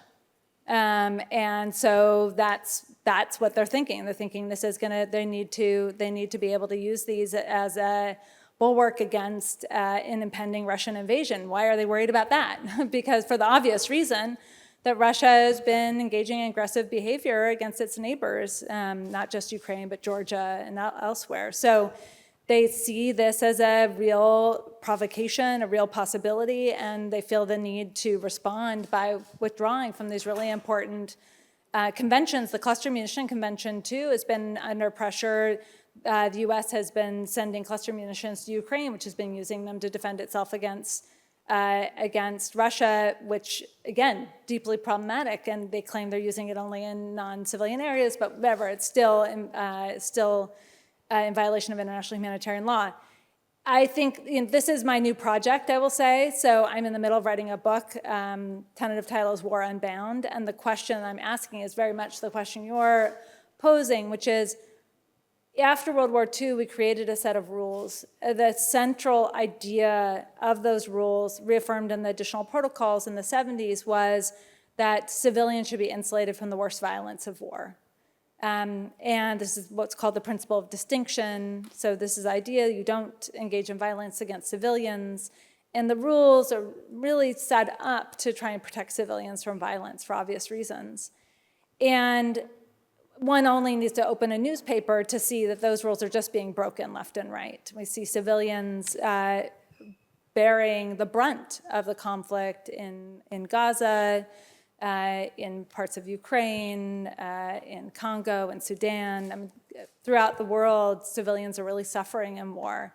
And it raises the question as to whether these rules can work, and why are they failing? And that's really the question I'm asking. There's a similar story to be told about the story that I told about the jus ad bellum when it comes to jus in bello. Hugo Grotius also had a kind of story about what the rules were that governed the conduct of war. He thought there were very few limits. Basically, no poison, no treacherous killing, and no rape. That was it. Those were the only rules. Everything else was fair game. Slaughtering women and children, totally fine if it was useful. And it feels like we're heading kind of back there, is the fear. And the question is, how can we reverse that? Can we reverse that? Is there anything that law can do to try and to reinstate some of these protections for civilians in war? And where are the pressures coming from? And there's a lot of potential answers to that. It's going to take me at least the next few months to write that out. But I've done some writing about it, and I think it's really the central question for me right now, what I'm preoccupied with. And I think there's plenty for many to work on. So if others are interested, I encourage you to dig in, because this is, I think, one of the pressing moral questions of our time. Yeah, the fourth center I wanted to bring in is digital governance, and that was quite difficult when I heard what you would be talking about, to think about how can I bring that in. But I wanted to talk a bit about communication in media. Maybe I ask this question to you, Violeta, including in social media. And what I observe, maybe you agree or not, is kind of a conundrum. On the one hand, we have less and less reliable information in warfare anyway. I mean, we have the famous saying, the first thing that's lost in war is the truth, or something like this. But also we have manipulated media, we have very politicized media. So I think the informational basis that we have about conflicts, in particular about armed conflicts, are thin, very thin. On the other hand, we have something that in social psychology is called a naive realism, so the polarization of beliefs, so the idea that people more and more believe I am right, and if you don't have the same view as me, then you must be wrong, or you must be biased. And this is kind of a clash. On the one hand, our informational basis is shakier, maybe even than ever, more easier to manipulate via social media, and on the other hand, people seem more and more convinced that they are right and everyone else is wrong. And so my question is this crisis that we have talked about of international law, is that also a crisis of communication? You talked about trust before. Does it have to do with that and in which way? Easy question. I would address that to the digital governance colleagues. But in terms of whether there is a war on truth or a war that is also played on the communication sphere, I mean, absolutely agree. War propaganda and war manifestos were used throughout the ages, and obviously now the difference is that algorithms would filter what information can be served, to whom, when, where, and so there is an increasing segmentation of what might amount to truth. And if you mix that with emotions, and the fact that emotional connotations to certain messaging strategies also intermingle with the message itself, then I think it's a very explosive cocktail. So I don't know what colleagues at Digital Governance are doing, but within the Center for Fundamental Rights, we have a couple of projects that look at the effects of the use of information technologies in public debate, in how to arbitrate what might be limits on moderation on Facebook or elsewhere in digital media. What are the limits? I mean, when does that moderation might become censorship? And there is a very delicate balance to be threaded there. Another project that we are trying to attract to the center, and this is news, it's looking at whether there exists a right to truth as a human right, right? And what would be the different dimensions to that would be very exciting to explore in different arenas. War is not the specific case study that the person has proposed to explore, but is thinking about so exploring and investigating the uses of ChatGPT, for example, not only in administration, but even in justice, in the administration of justice. So there are cases that have been documented of judges, not only lawyers when they do their depositions, but judges using ChatGPT to reach their rulings and their conclusions, sometimes including hallucinations in their written documents, right? So that is very problematic, and it impinges on a number of other correlated rights. I mean, if truth is not there, is not available, not in reality, but not also in legal terms, how does that impact the other cognate rights that are of importance in the communication sphere, but more broadly as well? Yeah, my last question relates to sustainability, and then we'll open up the floor. And it's, I guess, quite a simple question. Maybe the answer is not quite as simple. We talk a lot about armed conflicts now. Media are full of that. But here at the Hertie School, in the Center of Sustainability, we have a lot of students that are very interested in this issue. And the question is, how dangerous is it that almost all of public attention at the moment is absorbed by conflicts? Because we have these events that make good news, like another bomb exploded in Ukraine. And then we have these slow-moving events that are just as important, and the policy questions are just as important, like the Energiewende in Germany, the Green Deal in the EU. And isn't the risk there that we really turn our back to these problems just because they don't make so good headlines? Yeah, absolutely. I mean, when you're in the midst of conflict, it's very hard to be thinking about these long-term challenges that the globe faces. And you know, this is why I do hope that in your studies, if this is something you're interested in, you don't feel sort of pressured to chase the latest issue of the day. It is necessary to be thinking about the long term. It's necessary to be thinking about the issues that are the slower moving catastrophes, like obviously climate change. If we allow our attention to be constantly diverted, we're not going to be able to make that progress. It's also one of the tragedies of these conflicts because it breaks down the capacity of states to engage in global cooperation around shared interests and shared goals, like climate change. It destroys trust, it destroys institutions, as well as destroying civilian lives and you know, destroying these central principles of the international order. So, you know, I do think that in thinking about where you want to spend your time, you know, some of you will want to spend your time on the things that we think about, that I think about, global conflict and law of war and those kinds of questions. But it's just as urgent, if not in some ways more urgent, to be thinking about these longer term questions around sustainability. The two also interrelate in ways that people don't always fully appreciate.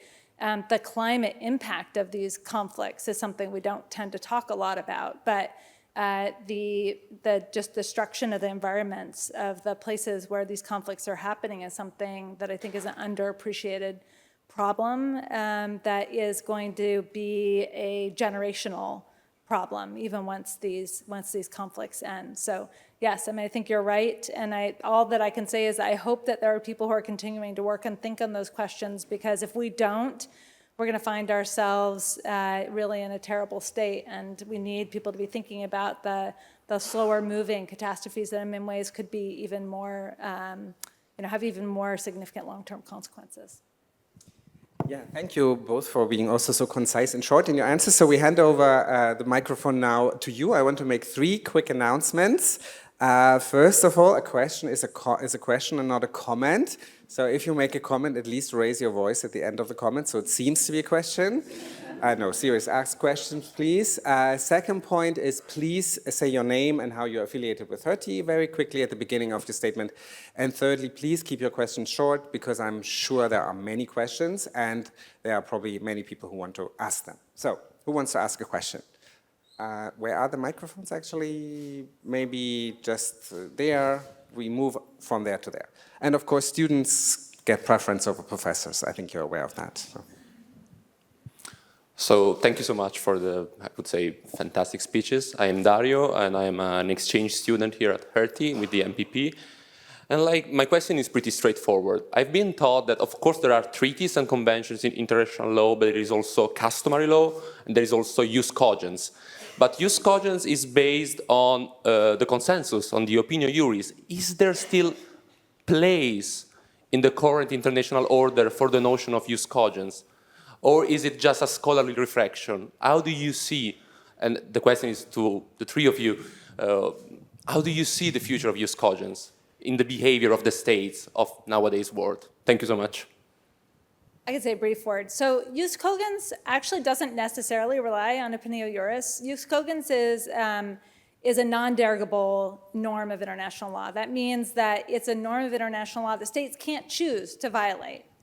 And it's not, sometimes it's treated as a kind of like super strong customary international law, but it's actually something kind of different. The idea is it doesn't matter whether you want to abide by it or not, you're obliged by it regardless. So what are some examples? The idea that states must comply with international law is itself a jus cogens norm. Prohibition on genocide is a jus cogens norm. Prohibition on torture is a jus cogens norm. Does the fact that something is a jus cogens norm mean that it's perfectly observed? Obviously not, as the examples that I just gave suggest. But it does mean that states can't opt out, in a sense. They can't choose to be what we call persistent objector, which is permissible under customary international law. And I do think that there is a question as to more generally about how do we ensure that these obligations are in fact effective. And that is part of what I think the ICJ is trying to do, although it's done in the context of treaties and treaties that create these opinio juris, these erga omnes obligations that apply to all states, and erga omnes partes obligations that apply to all states that are party to the convention.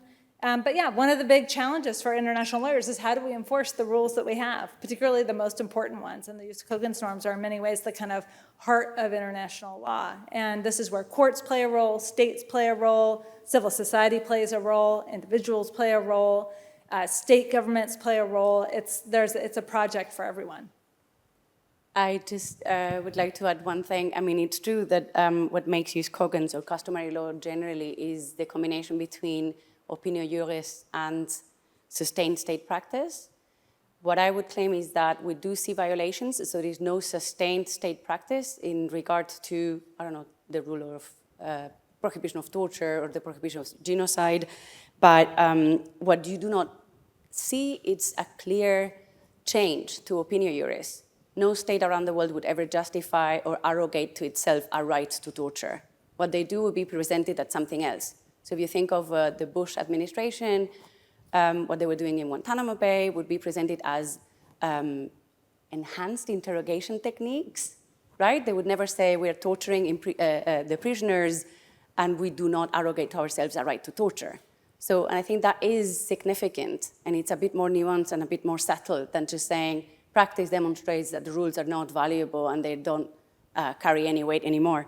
And the other actor that I think needs, it's worth mentioning because what they do carries a lot of weight, at least from the legal perspective, is the courts. The courts do hand down authoritative interpretations, and they have recently done so in relation to both erga omnes, so rules that are opposable against every member of the international community, but also in terms of jus cogens. So they have interpreted, for instance, the European Court of Human Rights in the case against Russia. It's condemned Russia for repeated abuse and the commission of torture. And Russia in its defense didn't say, but I did have a right to torture. So I think this is significant, that states feel that they need to justify their actions in some other way than arrogating to themselves a right to do what the prohibition forbids, and then that courts are bound and give flesh to the bones of those glimpses that we might see from the state's justifications to establish the standard. They are rule setters. The standard would be, so this is what amounts to torture. The courts has established the standard, and that would be forever after, until a new ruling might come, the standard against which you need to assess the behavior of states and whether something amounts or not to torture. It will not be in the hands of the states anymore. There was a second question. Hi, thank you so much for the discussion. I'm Andrew Hastings, second year international affairs student. My question is about politicization of courts, so international courts. So it seems like part of open discussion in international law that what judges must be considering when they're making decisions, particularly like expansive decisions of what human rights might look like. They're thinking about how might states pull out of treaties, how might states, how might this weaken the international law regime if we make this expansive decision? So I'm curious, this seems to be that, international law is inherently political in some ways. So how would you transform international courts to account for this political dimension? Or do you believe that it can be, erased as is kind of the ideal of law? Thank you. Yeah, so first I will say that in this respect, I don't think international courts are any different from domestic courts. So, I clerked for Justice O'Connor on the US Supreme Court, and Supreme Court is an intensely political institution, and politics are run through the court. And so in this respect, I don't think to suggest that courts are thinking about the impact of their decision and managing their own legitimacy is distinctive to international courts. I think it is a feature of courts generally, because a feature of courts is that they don't enforce their own decisions. They rely on political actors to enforce their decisions, and therefore a court can't just issue whatever it wants without any regard whatsoever to what the impact is going to be, particularly in cases where what it's doing is innovating. And so what we're talking about here with the International Court of Justice, innovating around its role and taking on a much more, being willing to take on some of the most significant geopolitical conflicts in the world, and try to bring law to bear on these conflicts. Necessarily, the court, I think, must be, but this is my reading the tea leaves, thinking about its legitimacy, but it doesn't seem to be having an impact on its willingness to jump into these extraordinarily important cases in ways that are, I think, incredibly meaningful, because if you don't have a way to think about how the law applies to these conflicts, it becomes utterly lawless. And there is a way in which there's something quite moving about the faith in law that you see from people who are in the midst of conflict, who are suffering so deeply, seeking a judgment from a court that what's happening to them is wrong, and a faith that doing that could make a difference to their lives. That suggests a kind of deep faith in law that I find incredibly moving, and I feel like our job is to try to redeem that faith and to make it clear that that faith is worthwhile, and that's, in the end, going to have to be the role of political actors, because they're the ones ultimately who are going to make the judgments effective. So Germany, for instance, recently decided that it wasn't going to sell arms that would be used as part of the aggressive operations in Gaza, and that is in part informed by a view about the legality or illegality of operations there. UK has done the same in some ways. The Netherlands has done the same. Those are ways of giving some force to the law, and ultimately they're going to have. That's how the decision is going to be have effect in the world. So I think the courts. Yeah. Anyway, the main thing I would say is that international courts are not alone. Domestic courts are doing this exact same thing and thinking about how to manage their legitimacy, particularly in these moments of flux and change and transition and extraordinary pressure that the courts are facing. I just wanted to add very briefly that it might seem that sometimes international courts are sort of like cautious towards what they might rule or not. But so are Supreme Courts, if you look at them at the domestic level. They might take account of potential backfiring of their decisions, but this is something, again, that has a reflection at the domestic level. I think law, at the end of it, is inherently political, particularly international law. It crystallizes a political consensus, a political compromise at any given point. We've seen the process through which we banned and outlawed war, and that has not always been there. So, I mean, through that process of consensus and compromise seeking, you crystallize a law that then lives on, in this case, for the good part of 80 years. Let's see if we can keep it alive and kicking. But so at the international level, appointment processes of judges, for example, might look political in the sense that sometimes it's governments that sort of propose potential candidates, and then they have to be elected or not. But this is not dissimilar to what happens, again, to Constitutional Court judges or Supreme Court judges.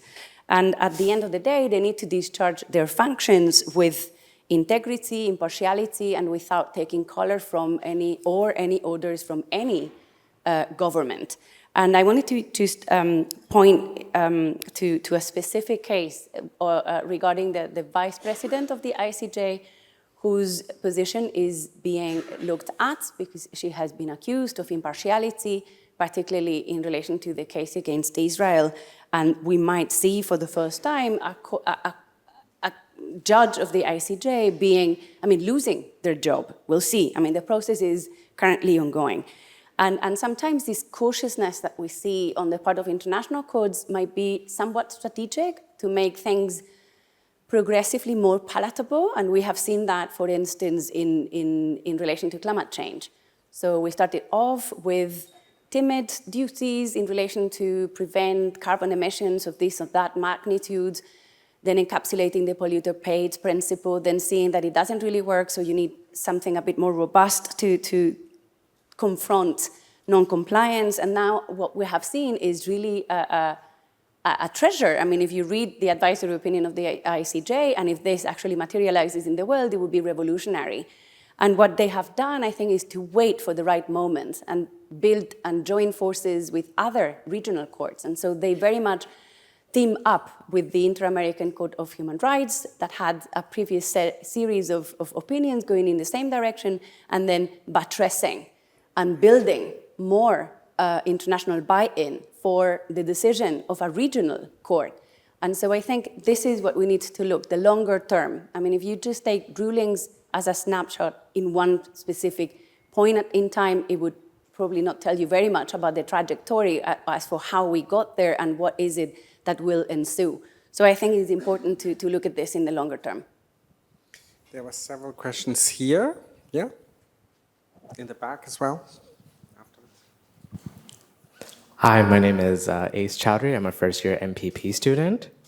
So my question, the UN currently provides certain countries with ultimate veto power, even when every single other country or the majority votes in favor of a certain policy. We have found this scenario being played out time and time again, especially by the United States. My question is, if our national institutions are to be held by democratic standards, why are our international institutions not held to the same standard?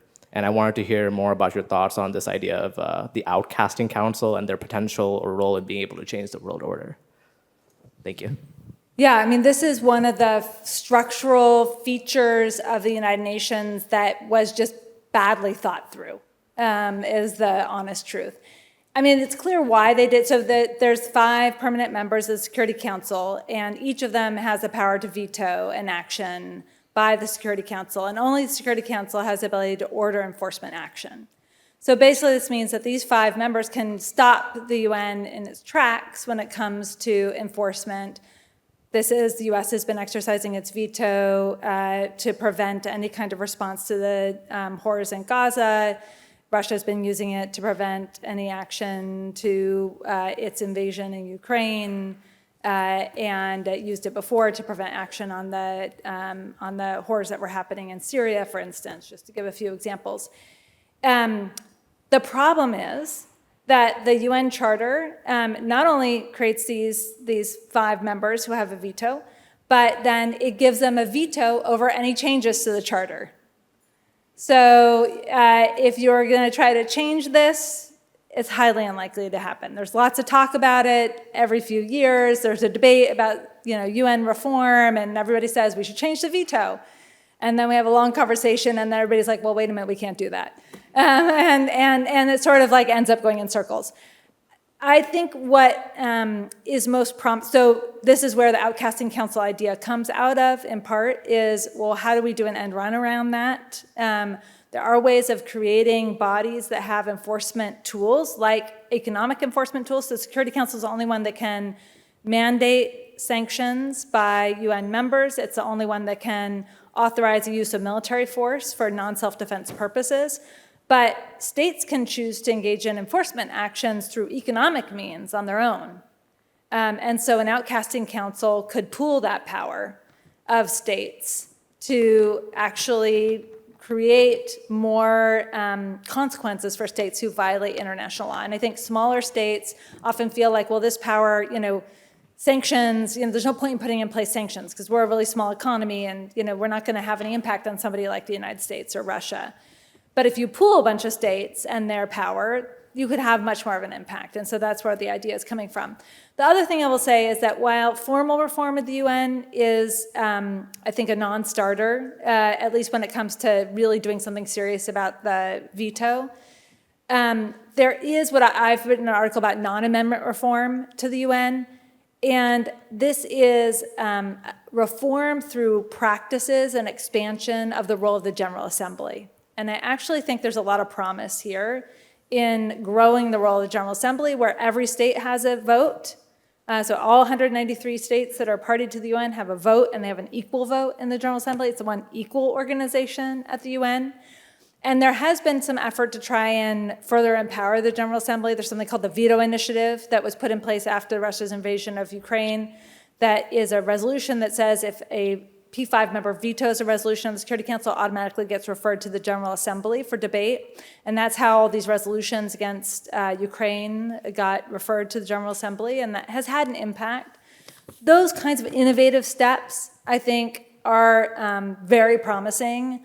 And I would love to see members of the UN think more about that. And I know there are states at the UN who are interested in thinking about how to strengthen those powers and how to further take the reins in the General Assembly. And I think there could be a lot to be done there that would be an answer to some degree, not a perfect answer, but a partial answer to this problem, and I think would help reset the scales a little bit. So happy to talk more about that offline, but those are a few of the ideas. Can I just add a few more touches there? So I think also that obviously how the UN Security Council works is deeply unfair, but it reflects the power balance at the time, right? So it's a product of its time in the post-Second World War period, the start of the Cold War era, and the distribution between different influence sectors in different parts of the world. You had the 5 big players apportioning power to themselves, and it was conceived of more as a containment mechanism so that they would be incapable of going against one another. I mean, the other countries didn't really count very much. If you think about 1945, half of the world was colonized still. I mean, most of the states that exist now and are members of the UN did not exist. So it sort of reflected really the situation back in 1945. This has changed, and I think, I mean, it's very interesting, the efforts to sort of build an informal outcasting council, but I think the movement that we also see, and you could also use the phrasing informal outcasting council there are other bodies that are sort of like raising up to the challenge within the limits of their power. So you have the Human Rights Council, which is playing quite a commendable role in taking up some of the dirty work that somebody else would have to be doing, or the UN General Assembly, which is, for instance, referring questions for advisory opinions to the ICJ, and then the ICJ conferring a legal gloss to what they decide, right? You also have regional coalitions that are emerging. And I think consensus building from below would be a direct response to this compromise crystallized in the veto arrangements of the UN Charter. An example of how this coalition from below might work is seen again in the example of the advisory opinion on climate change, which started off, believe it or not, with a signature collection exercise by a youth association in a number of Pacific Island states. So Kiribati, Tuvalu, I mean, youth associations mobilized, and then at some point they referred all of the signatures they had collected together with a memorandum to the UN General Assembly, and from there they started building support and support and support, and they managed to reach the ICJ. So it's not for nothing that we are saying mobilize, because it can actually change things in the real world. Is there, maybe a question there. Thank you. Hi, everyone. My name is Zaida. I am a first-year MIA student. I also see my professor there. Hello, Violeta. My question is, I am directed to either of you. You could answer them, but more specifically about the role of language in international law and global discourse. And for example, when we talk about the war in Ukraine, it's very simply like we do specifically mention Russia's invasion of Ukraine very commonly, and we also take a stance, which is very important. I think it's great that we do talk about it very openly, especially in a school like Hertie School. I think that we are the future policymakers and decision makers. And I think that in the case of Gaza, despite the fact that there is the ICJ and numerous other organizations that have called out that there is a genocide happening in Gaza, and I could see that it's okay, like maybe it's still confusing, and we probably need more time to think. I don't know, I don't think so, but I'm saying that like just in case. I think that it's still, the language is very vague. We rarely say like Israel's occupation of Gaza, or like just Israel committing crimes. It's usually like the war in Gaza, like something conflict happening in Gaza, but I think it's a lot more like open, and a lot of us are aware of what's happening. So I'm interested to know where like, what do you think, why do you think that certain situations are a lot more, allow for a lot more explicit language and stance, whereas others are a lot more vague and neutral? And what does that tell us about the relationship between international law, politics, and the narrative framing in international responses? Thank you. Thank you.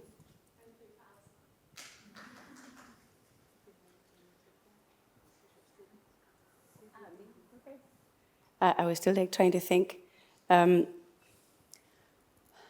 I suppose that the role of language in law, it's very consequential, because law in itself is the language of international affairs, and the language you use to convey a specific message in specific forceful terms, expecting that there are going to be legal consequences ensuing, and that there will be enforcement, and that there will be things happening in cases of non-compliance, wrongdoing, and so on. So the language of law is particularly powerful. So that's why I was saying in my intervention that international law is a site of contestation, of normative struggle, of a dispute for the real true meaning of terms.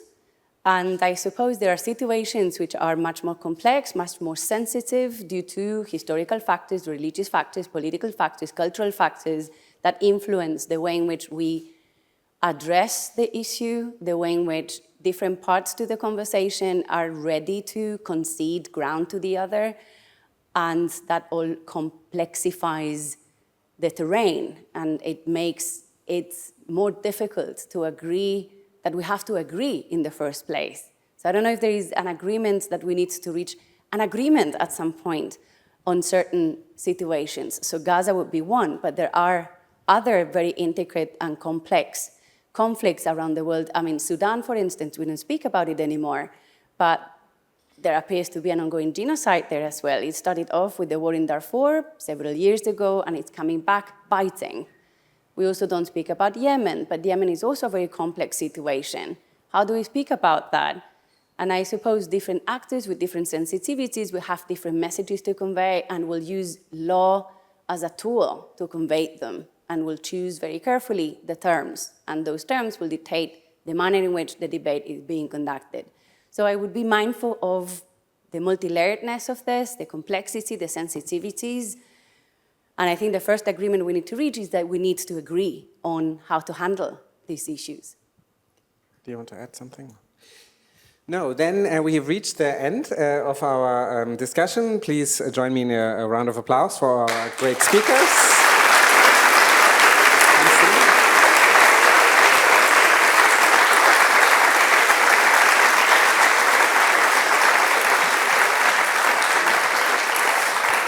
And thank you all for joining and enjoy your years to come at the Hertie School.